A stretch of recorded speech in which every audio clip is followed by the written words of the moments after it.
नमस्कार दास गार्डन तरफ থেকে একটা ছোট্ট আপডেট। দেখুন কি সুন্দর আজকে নানা রকম জবাগুলো ফুটে আছে। দেখুন ঝুমকো,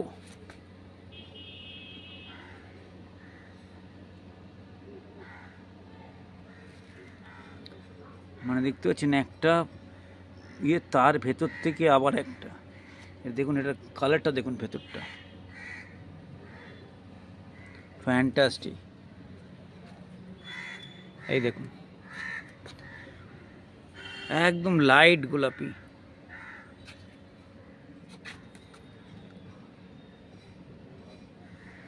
দেখুন ওখানে যেমন লাইট ঝুমকো জবা দেখালাম, দেখুন এখানে আরেকটা কালার। দেখুন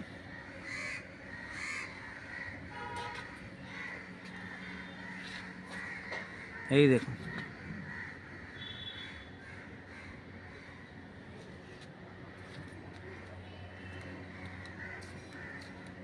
এই দেখুন সাদা, এবং মানে এতগুলো ধরনের জবা ফুটে আছে দাস গার্ডেনে। এই সুন্দর যে ফুটে আছে দেখুন, সঙ্গে দেখুন আমলকিগুলো ক্রমশ বড় হচ্ছে, কামরাঙ্গা। তো থ্যাংক ইউ। আজকে প্রচণ্ড রোদ উঠেছে, সবাই ভালো থাকুন, আবার দেখা হবে। Wish you wealth.